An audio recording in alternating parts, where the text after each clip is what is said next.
Okay, सो कल तक Kepler's law पढ़ लिएगा ना, तो दो लॉ अपने आप लिख लेना।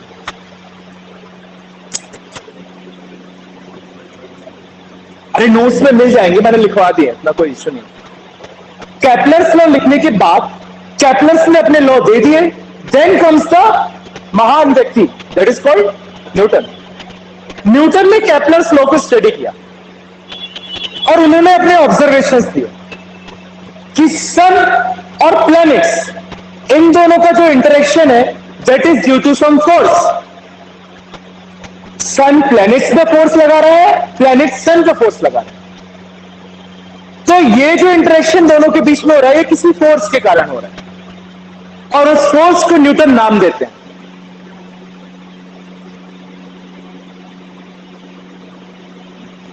ग्रेविटेशन। न्यूटन कहते हैं कि planets directed towards the sun, it means sun is applying some force on the planet in the direction of it. Centripetal force, वो सेंट्रिपिटल फोर्स यहां पे कोई फंडामेंटल फोर्स प्रोवाइड कर रहा है। कौन सा फंडामेंटल फोर्स प्रोवाइड कर रहा है? Gravitational force.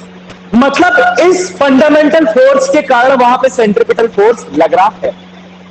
पहली बात, ये बहुत डीप बात है जो मैं आपको बता रहा हूं, दो फोर्सेस में रिलेशन। आपको इतने डीप जाएगा नहीं, आपको मेनली दो कंक्लूजन्स पूछेगा जिससे यूनिवर्सल लॉ ऑफ ग्रेविटेशन बनता है। न्यूटन कहते हैं कि ये जो दो बॉडीज के बीच में फोर्स वर्क कर रहा है, ये फोर्स डायरेक्टली प्रोपोर्शनल है इन दोनों बॉडीज के मासेस के प्रोडक्ट के, और इनवर्सली प्रोपोर्शनल है इन दोनों के बीच के डिस्टेंस के स्क्वायर के। मतलब जो सन और किसी प्लेनेट के बीच में फोर्स है, that force is directly proportional to m1 m2 and that force is inversely proportional to r square. और ये बात न्यूटन सिर्फ प्लेनेटरी मोशन के लिए नहीं कहते, जगत कल्याण के लिए कहते हैं। कहते हैं यूनिवर्सल है ये चीज, दैट्स व्हाई ग्रेविटेशनल लॉ नहीं कहते, क्या कहते हैं? Universal law of gravitation. Universal law, पूरे यूनिवर्स में ये चीज फॉलो होती है कि किसी भी दो बॉडी के बीच का फोर्स उनके मासेस के प्रोडक्ट के डायरेक्टली प्रोपोर्शनल होता है और उसके डिस्टेंस के इनवर्सली प्रोपोर्शनल होता है।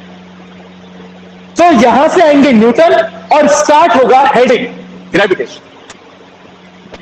Gravitation is the force of attraction between the two bodies. This is only the force of attraction and not repulsion. कौन सा फोर्स है? Attractive in nature. Chapter number 1 याद करिए, gravitational force is attractive in nature. तो Newton कहते हैं gravitation is the type of force of attraction between the two bodies. किसी भी दो बॉडी के पास अगर मास है तो उनके बीच में कौन सा फोर्स होता है? ग्रेविटेशन। तो ग्रेविटेशन की डेफिनेशन। दूसरी चीज क्या देंगे? यूनिवर्सल लॉ ऑफ ग्रेविटेशन देंगे। According to universal law of gravitation, any two bodies in this universe attract each other with a force which is directly proportional to the product of their masses and inversely proportional to the distance between them. Okay, square of distance. हाँ, ये कहां से आया? This is practically वही तो मैं बता रहा हूं। केपलर्स के लॉ को क्या किया? स्टडी किया और उन्होंने एक फोर्स बनाया। 1665 में गिरा एप्पल, 1665। तो तब उनके दिमाग में पड़ा क्या? जोर। और फिर उन्होंने मैथमेटिकल कैलकुलेशंस किए। उन्होंने क्या किया? किसी भी दो बॉडी के बीच का फोर्स देखा, अलग अलग बॉडीज के बीच का, और क्या देखते हैं? हर केस में वो फोर्स उनके मासेस के डायरेक्टली प्रोपोर्शनल आ रहा। उन्होंने बहुत सारी बॉडीज को स्टडी किया, प्लैनेट्स को भी, और भी बहुत सारी बॉडीज हैं। हर केस में, हर चीज में उन्होंने क्या देखा कि दोनों मासेस के प्रोडक्ट के प्रोपोर्शनल क्या आ रहा है? और क्या देखते हैं न्यूटन इन्हीं ऑब्जर्वेशन से? कि दोनों के डिस्टेंसेस के इनवर्सली प्रोपोर्शनल है।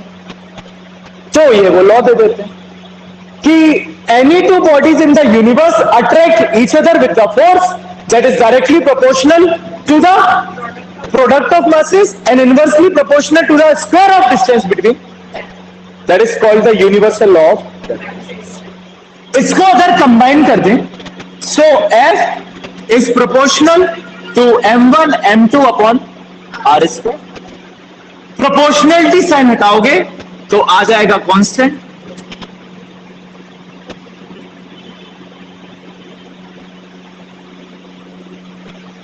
Where G is called gravitational constant. ये बहुत इंपॉर्टेंट है, capital G. However course computer में कैपिटल G के बारे में सुन लीजिए. This is universal constant. What does it mean? ये यूनिवर्सल कांस्टेंट है. इसका मतलब क्या है? यूनिवर्स में कहीं भी चेंज नहीं होगा. यूनिवर्स में कहीं भी चेंज नहीं होगा. It means it is independent of the nature of the bodies. It is independent of the size of the bodies. It is independent of the nature of the medium also. तुम किसी भी medium में दो bodies के बीच में force निकालो, G always constant. चाहे तुम वो दो बॉडीज पानी में ले जाओ, कैरोसिन में ले जाओ, वैक्यूम में ले जाओ, एयर में ले जाओ, ग्लास में ले जाओ, उन दो बॉडीज के बीच का ग्रेविटेशनल फोर्स कभी भी चेंज नहीं. That by mean we can say G is a universal constant. कोई भी कांस्टेंट यूनिवर्सल नहीं है. आप क्लास 12th में होगे, आप डाइलेक्ट्रिक कांस्टेंट पढ़ोगे. That constant is not universal. वो मीडियम पे डिपेंड करता है. ये मीडियम पे भी डिपेंड नहीं करता. This is totally independent. Totally independent. So G is universal. G is universal. यहां से अगर मैं G की डेफिनेशन निकालना चाहूं, so G is equals to F R square upon M1 M2. If M1 is equals to M2 is equals to 1 and R is also is equals to 1. So my G would be equal to F. बताओ यहां से definition of gravitational constant. बोलो, सिखाया है ना इसे definition निकालना. अपन ने निकाली थी ना भी पिछले वर्क एनर्जी एंड पावर में भी वॉट की डेफिनेशन निकाली थी, 1 वॉट. तो बताओ कि G की डेफिनेशन क्या होगी?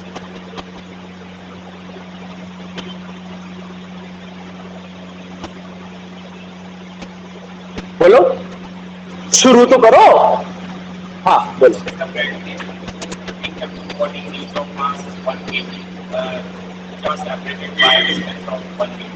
Okay, very good. You can say that. Gravitational constant is defined as the force. कौन सा force? Gravitational force. Gravitational constant is defined as the gravitational force between the two bodies of unit masses. मैंने बन लिया, 1 kg नहीं लिखा. Two bodies of unit masses separated by a unit distance. कह सकता हूं कि नहीं? हम जब भी दो बॉडीज के बीच में ग्रेविटेशनल फोर्स निकालते हैं, उन बॉडीज को पॉइंट साइज कंसीडर करते हैं. What do you mean by point size body?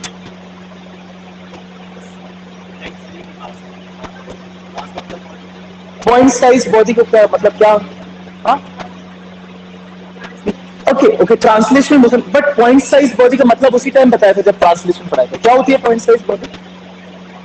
लिखो आपके नोट्स में, नोट करके. नहीं, मास डिस्ट्रीब्यूशन.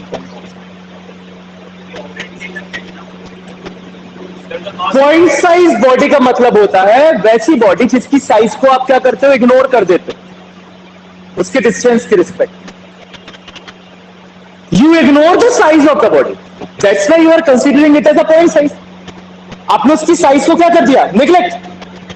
आप उसको कैसे कंसीडर कर रहे हो? Point size. Point size consider कर रहे हो. समझ रहे हो? अगर स्फीयर है तो उसका सेंटर, हम कहेंगे सेंटर पे पूरा मास कंसेंट्रेट है, और हमने बॉडी को क्या बना दिया? Point size. we are neglecting the size of the body as respect to the distance between the two bodies. इस डिस्टेंस के रिस्पेक्ट में इसकी साइज को क्या कर देते हैं हम, नेग्लेक्ट. नहीं, ये ना तो सीओएम रहेगा ना सेंटर ऑफ ग्रेविटी रहेगा. We are considering the translational motion. यहां सब सिंपल रहेगा. पॉइंट साइज बॉडी का मतलब है तुमने बॉडी की साइज को नेग्लेक्ट किया. हम उसके ना तो मास डिस्ट्रीब्यूशन को कंसीडर कर रहे हैं ना कुछ. We are totally studying the translation. तो पॉइंट साइज मतलब जिसकी साइज को क्या करो. So what is G? G is the gravitational force between the two bodies of unit masses separated by a unit distance. Gravitational constant की definition निकला है कि नहीं? That is capital. कोई दिक्कत यहां तक किसी को? कोई डाउट यहां तक किसी को? लिखे, ऑनलाइन पीपल लिखे. ओके, लिखे. Gravitation, gravitation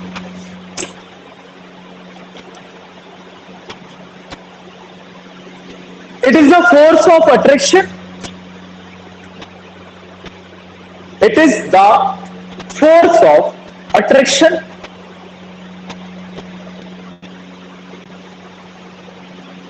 between any two bodies, between any two bodies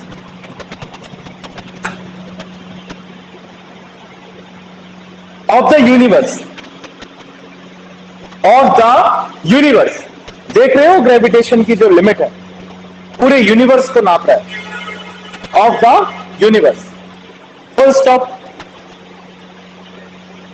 it is the weakest force, it is the weakest force,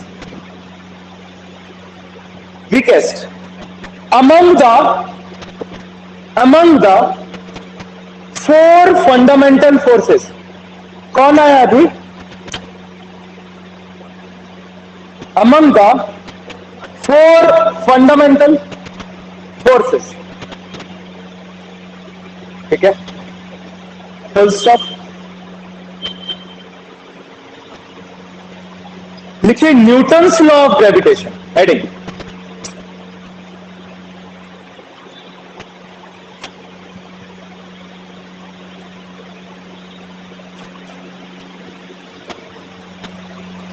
यही आपके कोर्स से बाहर किया सीबीएसई में. कैपलर्स और यूनिवर्सल लॉ, ये न्यूटन्स लॉ. अब ये पढ़ा अगर ये नहीं पढ़ोगे तो एक्सेलरेशन ड्यू टू ग्रेविटी कैसे समझ में आ जाएगा? फिर टॉपिक्स क्या छोड़ के आता है तो समझ नहीं आता. लिखिए.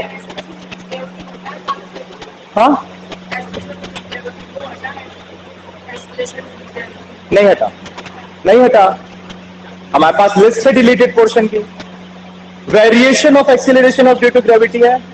डेप्थ के साथ कैसे वेरी करेगी, एल्टीट्यूड, उसके डेरिवेशंस हैं. तो दैट इज इंपॉर्टेंट. उसके एमसीक्यूज में अच्छे आते हैं. It states that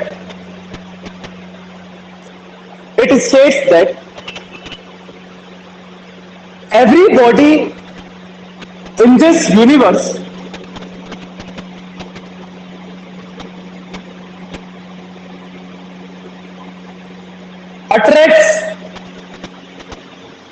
attracts every other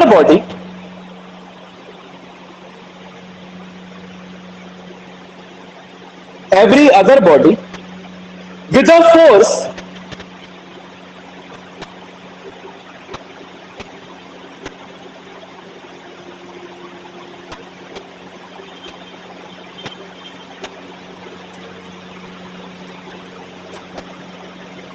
यार ये निहारिका दुबे है. तुम्हारा नाम क्या है पूरा? मिश्रा. मैं कंफ्यूज हो गया. वो क्लास में थी, मैं तो निहारिका तुम क्लास में क्या कर रही हो? वो पर्सनल मैसेज करके पूछ रही है कि सर आप मुझसे क्यों कह रहे थे कि मैं क्लास में क्या कर रही हूँ. मैं उसको बताऊंगा कि मैं कंफ्यूज हो गया. हाँ, नई स्टूडेंट है, 2 दिन पहले join. Okay. Every other body with a force which is directly proportional with a force which is directly proportional to the product of their masses,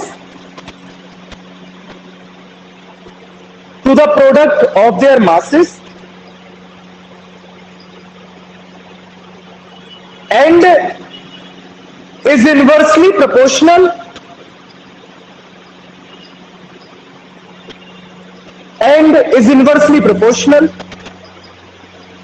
to the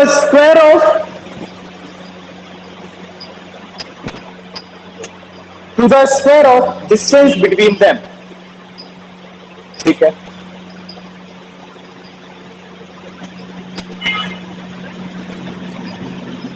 Two bodies of masses m1 and m2. Distance is r. This is applying F12, F21.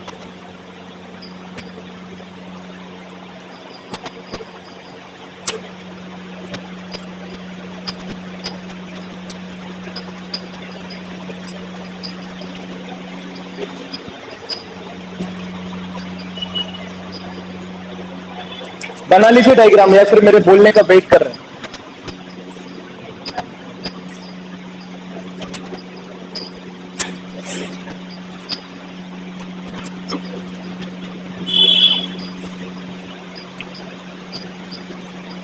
और ये चारों step लिख लीजिए. 1 2 3 4.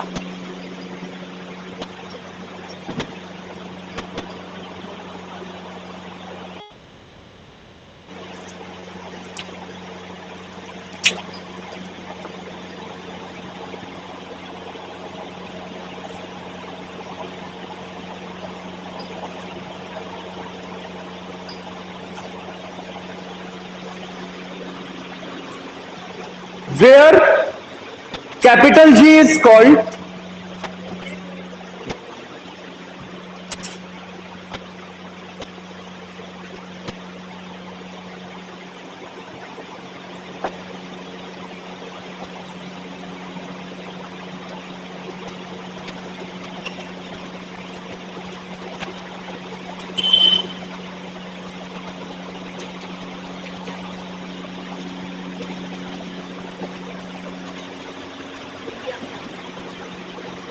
where G is called universal gravitational constant. Universal gravitational constant.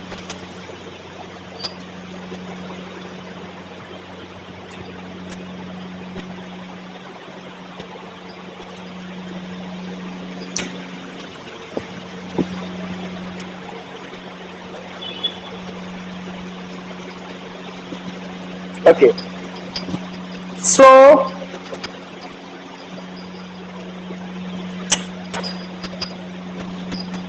definition of capital G, और ये लिख लीजिए.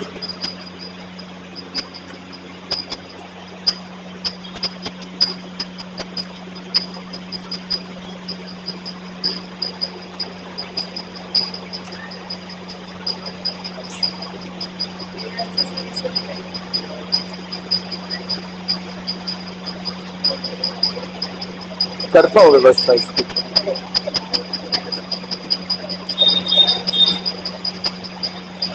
बढ़ता ही जा रहा है यार, ये तो शर्म नहीं आ रही बे.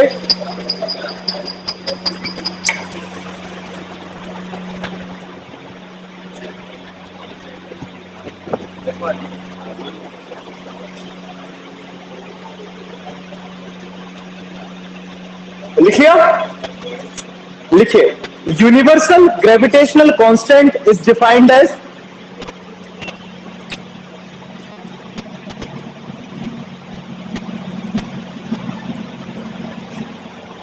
UGC. Universal gravitational constant is defined as the force of attraction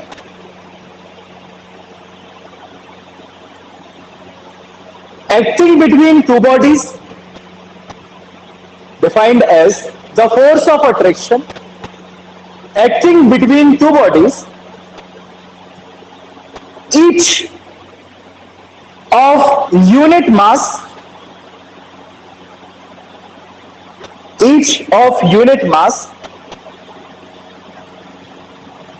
comma, whose centers are placed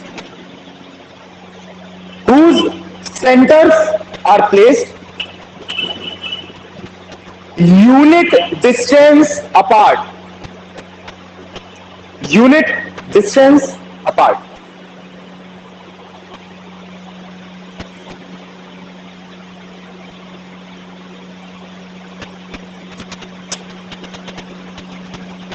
Para change.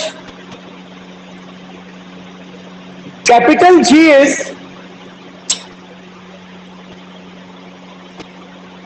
same throughout the universe. Same, हाँ. Capital G is same throughout the universe. क्यों? And is independent of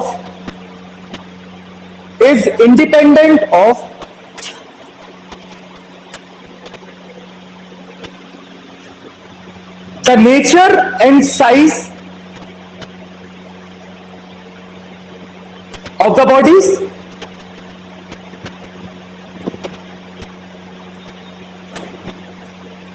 and also independent of nature and size of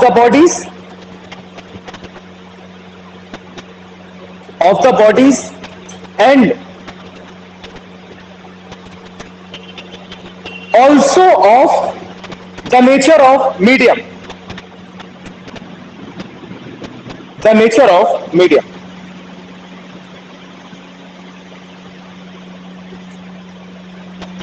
Line change. The value of capital G in SI is, बताओ भाई.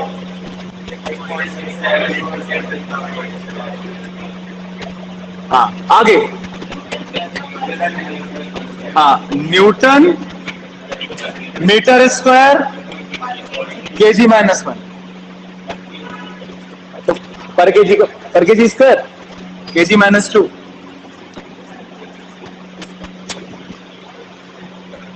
-1 है, -2 रहता है.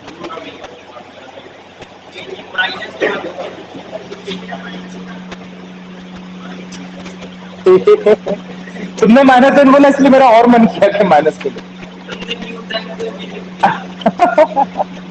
Newton metre square kg -2.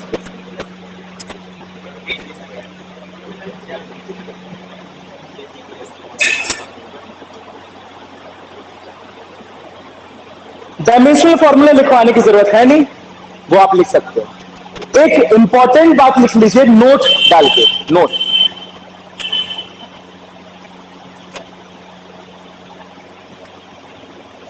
मैं ये कहना चाहता हूं कि ये फोर्स बॉडी कितनी भी डिस्टेंस पे, इन्फिनाइट से एक कम, तो भी ये फोर्स लगेगा.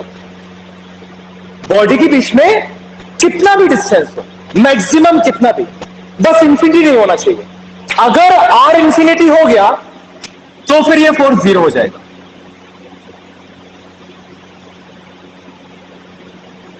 अगर आर इंफिनिटी हो गया तो 1/∞, 0. तो बस इंफिनिटी ना हो आर, दोनों के बीच का डिस्टेंस, उससे कम कितना भी डिस्टेंस हो ये फोर्स लगेगा. ठीक है. और छोटे से छोटा कितना भी डिस्टेंस हो ये फोर्स लगेगा, अनटिल अनलेस 10⁻⁹ मीटर से ज्यादा. ध्यान रखिएगा, 10⁻⁹ मीटर से कम अगर डिस्टेंस हुआ, जिसको आप इंटरमोलिकुलर डिस्टेंसेस कहते हो, तो फिर ये फोर्स नहीं. ये फोर्स की लिमिट है 10⁻⁹ टू इंफिनिटी से एक कम. लिखो नोट में, note. Newton's law of gravitation holds good for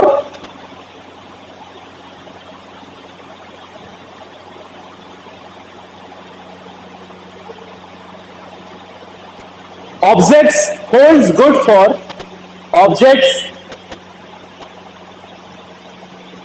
lying at very large distances.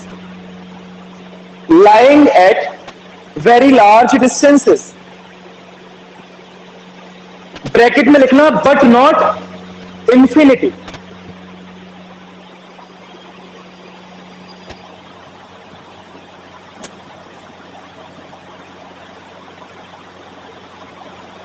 But not infinity, bracket close.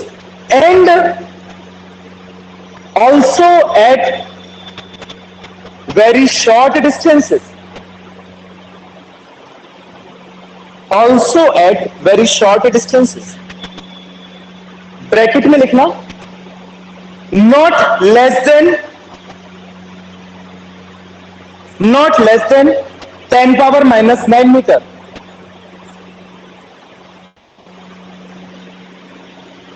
Ten power minus 9 meter. Intermolecular distances. नहीं लिखना हो लिख लो वरना मर्जी है. पता है 10 पावर माइनस 9 मतलब इंटरमॉलिकुलर डिस्टेंस. Full stop. और कुछ तो इसमें लिखवाने लायक है नहीं.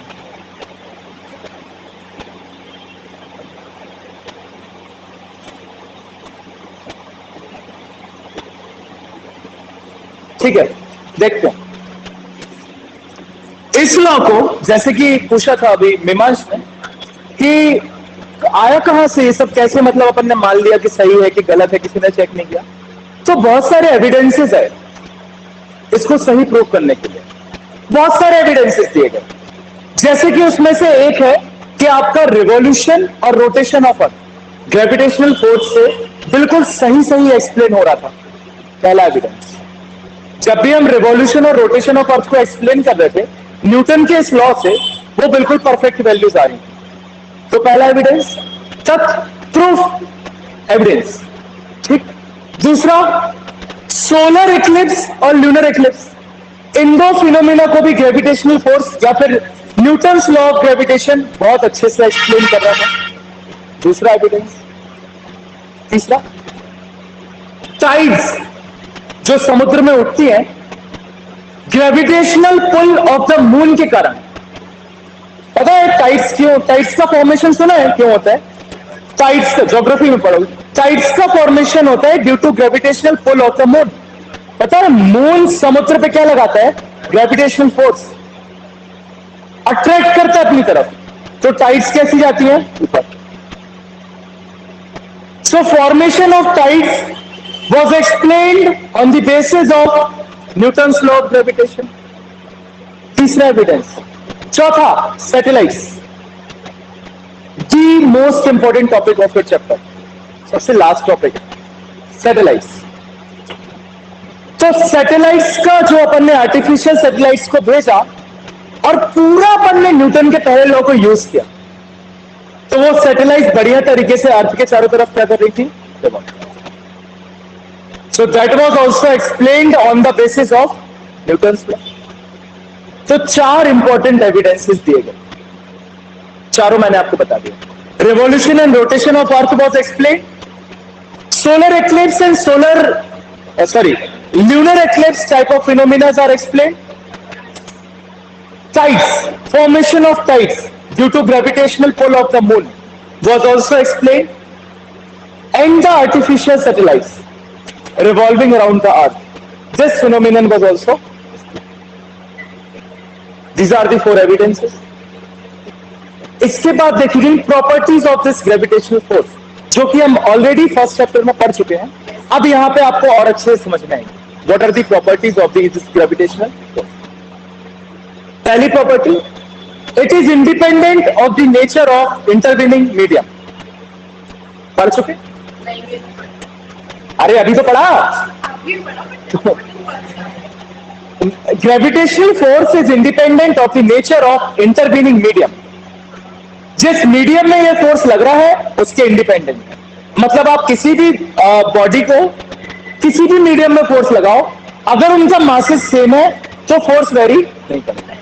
और उन दोनों के बीच का डिस्टेंस भी क्या रहना चाहिए? Same.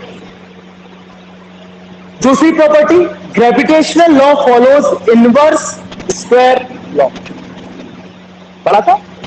Inversely proportional to r square. इसी को कहते हैं इनवर्स स्क्वायर लॉ। मैथ्स में इसका नाम क्या है? Inverse square law. कोई भी चीज डिस्टेंस के इनवर्सली प्रोपोर्शनल है स्क्वायर के, मतलब क्या है? इनवर्स स्क्वायर लॉ को फॉलो करो। तीसरी प्रॉपर्टी क्या है? Nature of two body interaction. This is very important. मतलब कि अर्थ, मून, स्टार्स, जो फोर्स अर्थ और मून के बीच में है वो स्टार के होने से अफेक्ट नहीं होगा। जो फोर्स अर्थ और स्टार के बीच में वो मून के होने से कोई इसका इफेक्ट नहीं पड़ेगा। मतलब कि टू बॉडी इंटरेक्शन है, किसी तीसरी बॉडी के होने या ना होने से दो बॉडीज के बीच के फोर्स में कोई इफेक्ट नहीं पड़ता।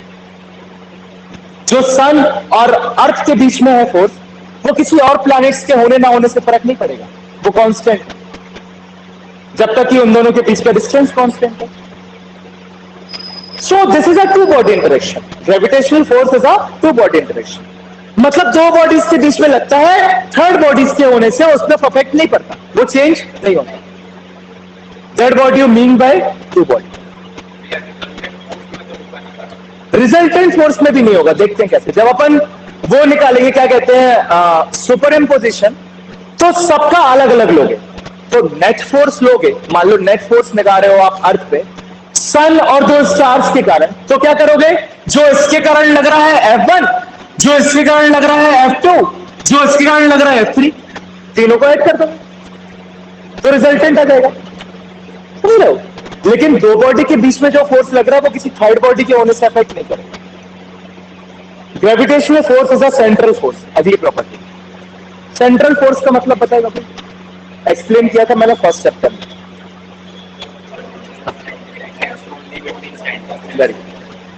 सेंट्रल फोर्स का मतलब है this force works only between the line joining the centre. मतलब कि यहां पे ये फोर्स वर्क करेगा,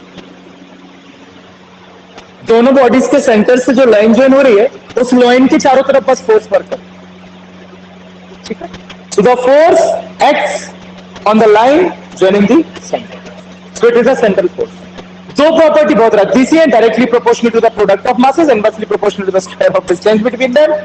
तो बोलना भी मुझे बेवकूफी लग रहा है, हाउएवर इतनी प्रॉपर्टीज इंपॉर्टेंट, ये आपको नहीं बोलने चाहिए। नॉन सेंट्रल फोर्स है न्यूक्लियर। जब 12th में न्यूक्लियर फिजिक्स पढ़ेंगे ना तब समझ में यही था। केसेस वाइज केसेस डिपेंड करेगा। जब अपन सेंटर ऑफ मास पढ़ रहे थे तब हमने इसको इंटरनल फोर्सेस, नॉर्मल में तो ये फोर्स ही है। These are the properties. लिखिए प्रॉपर्टीज या characteristics. Characteristics is a better word. Characteristics of G force, gravitational force. Characteristics of gravitational force. हाँ बताओ। फ्री कब तक हो रहा? 10 मिनट। 10 मिनट में एक को उठा देता हूँ। तुम चले जाओ या फिर हम ले आओ। इधर चलो हम कर रहे 10 मिनट में कॉल करते। ठीक है। हाँ तो क्या बोल रहा था मैं? लिखिए characteristics. First is independent of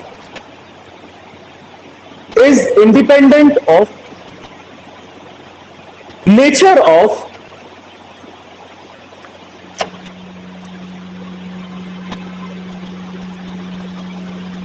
ये लिखिए spelling, intervening medium. Intervening medium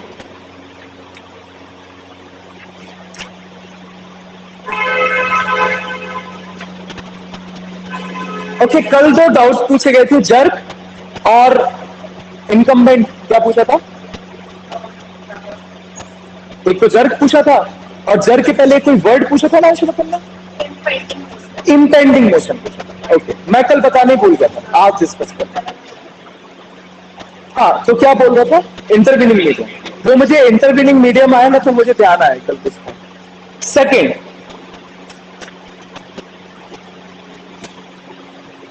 independent of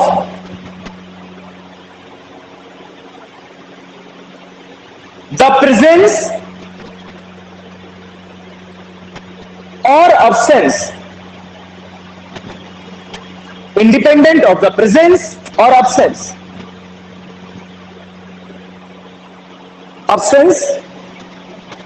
of other bodies, bracket में लिख लेना two way interaction,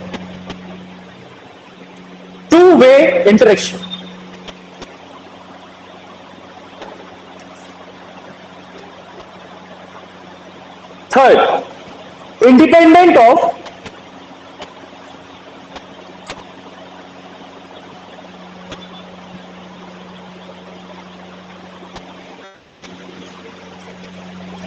nature and size of the bodies,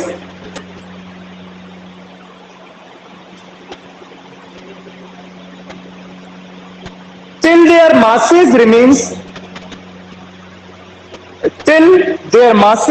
remains same.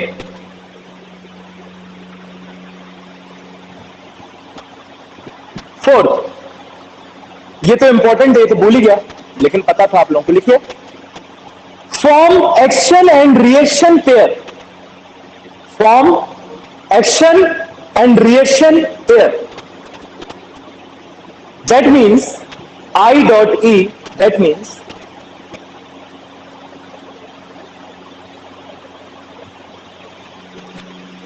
gravitational forces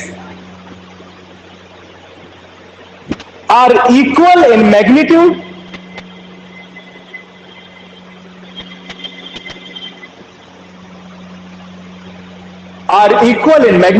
and opposite in direction,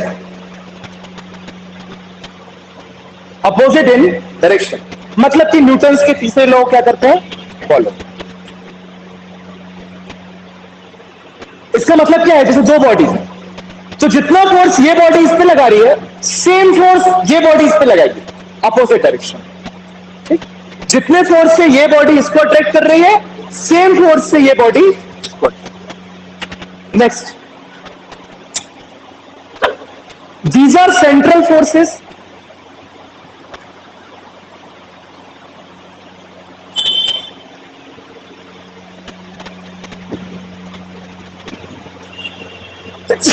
sorry, that means I act along the वही line पुरानी, act along the line joining the center, act along the line joining the center of the two bodies, ठीक है। Last, these are conservative forces,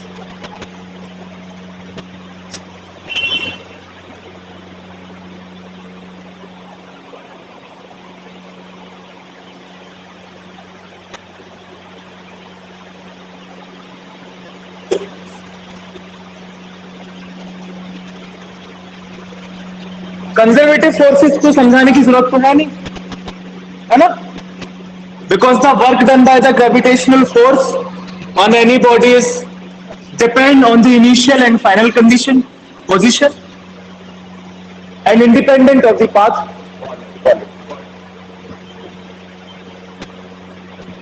और chapter number 5 था work energy and power, 6 था, उसमें अपन देख चुके हैं इसका प्रूफ। ग्रेविटेशनल पोटेंशियल एनर्जी में जब अपन ने जीरो प्रूफ किया था कौन पे, ग्रेविटी। यहां से आपका कोर्स शुरू होता है, यहां से आपके कोर्स में है सब कुछ, आपका जो सिलेबस है वो यहां से शुरू होता है, ग्रेविटी। अब दो मासेस की जगह एक आपका क्या है, अर्थ। द फोर्स ऑफ अट्रैक्शन या the force by which earth attracts any body near or the surface of the earth, वो फोर्स जिससे अर्थ अपनी तरफ किसी भी बॉडी को क्या करती है, अट्रैक्ट करती है। क्या है? Gravity. The force which is exerted by the earth on any body on the surface of earth और near the surface of earth. वो बॉडी या तो अर्थ के सरफेस पे होगी या नियरर अर्थ के सरफेस पे होगी.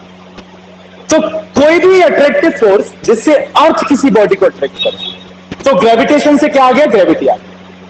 अभी दो मासेस के बीच में लग रहा था, अब अर्थ और किसी एक पर्टिकुलर मास के बीच में लग रहा है. Getting my point? अब आपका अर्थ क्या कर रहा है? किसी भी बॉडी को attract. So earth is exerting any force on any body and attracting towards itself is called gravity.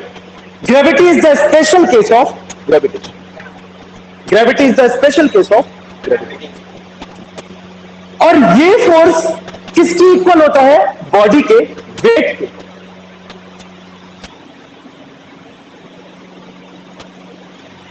MG, यही है फोर्स ऑफ ग्रेविटी. जो हम पढ़ते हैं ना, वेट वेट वेट, नीचे की तरफ लग रहा, नीचे की तरफ लग रहा, दैट इज द फोर्स. क्योंकि अगर अर्थ किसी बॉडी को अपनी तरफ अट्रैक्ट करेगी तो उसमें एक्सेलरेशन होगा, और वो एक्सेलरेशन कैसा होगा? कांस्टेंट, जिसको हम क्या कहते हैं? Acceleration due to gravity. अगर बॉडी का मास m है और अर्थ अपने तरफ बॉडी को अट्रैक्ट कर रही है, जो कितना एक्सेलरेट कर रही है? g से, तो what would be the force on the body? Force is equals to ma. So force is equals to m into g. Force of gravity. So the weight of the body is the measure of the force of gravity. Or you can say the force of gravity is equal to the weight of any body. किसी भी body के wait की equal क्या है? Force of gravity. क्योंकि अर्थ इस body को अपनी तरफ क्या कर रही है? अट्रैक्ट कर रही है. कितने फोर्स से अट्रैक्ट कर रही है? M A. Mass into acceleration. What is the mass? M. What is the acceleration? G. So what is the force of gravity? M G. यह है ग्रेविटी का concept. The force by which earth exerts any force on the the force by which earth attracts any body towards itself. अर्थ किसी body को अपनी तरफ जिस force से attract करती है, वो फोर्स कौन सा है? Force of gravity. It is a special case of gravitation. यहां से कल पढ़ेंगे ग्रेविटी और acceleration due to gravity, variation of acceleration due to gravity. पूछो बेटा. हाँ, very good question, very good question. Earth की रेडियस के इंडिपेंडेंट है क्या ग्रेविटी? ये पूछा गया है. ये सब कल क्लियर हो जाएगा. अर्थ के रेडियस के इंडिपेंडेंट है, अर्थ के मास के इंडिपेंडेंट है, कि बॉडी के मास के डिपेंडेंट है. We will see. सर फॉर्मूले से कह रहे थे, formula sir F directly proportional to m बता रहा है ना सर.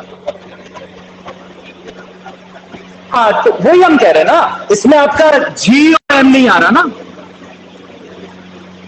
या फिर GM नहीं आ रहा. तो कल अपन एक दूसरा फॉर्मूला देखेंगे इसका. ग्रेविटेशनल फोर्स को एक्सीलरेशन ड्यू टू ग्रेविटी से रिलेट करेंगे, तो उसमें आपके ये भी आ जाएंगे. ठीक है. हाउएवर, जब तक सरफेस की बात हो रही है तब तक G और M के इंडिपेंडेंट. समझ रहे हो? किसी एक पर्टिकुलर पॉइंट पे acceleration due to gravity constant रहता है. मतलब आपका फोर्स ऑफ ग्रेविटी किस पे डिपेंड? सिर्फ मास पे, एक पर्टिकुलर पॉइंट पे. जी का वेरिएशन होता रहता है अलग अलग, जिसके अकॉर्डिंग अपन देखेंगे कैसे वेरी करता है. कल देखेंगे.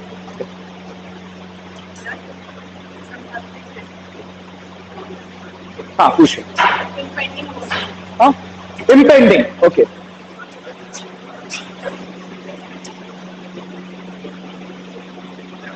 आप एक सिलेंडर को इंक्लाइंड पाथ पे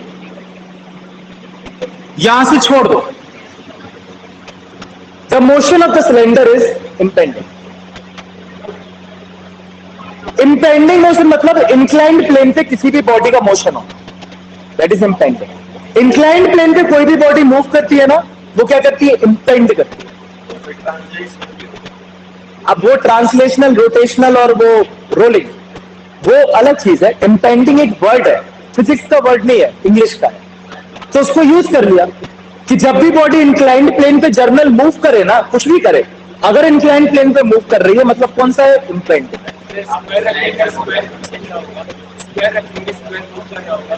हाँ वो भी इम्पेंडिंग मतलब इंक्लाइंड प्लेन पे बॉडी का मूव कर, ठीक है।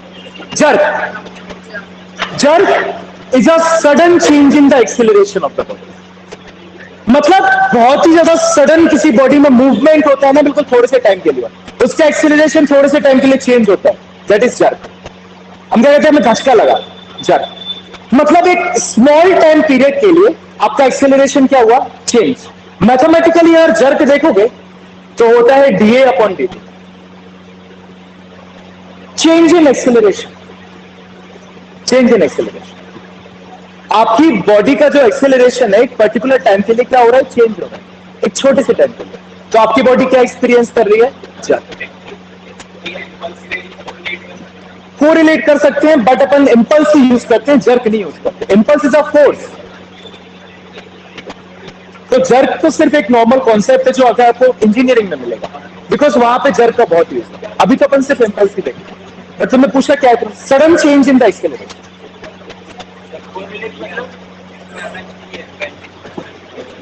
वो इसमें लिखा है कि जो मोशन जो होने वाला था पर हुआ नहीं, ये वो take place but does not actually take place.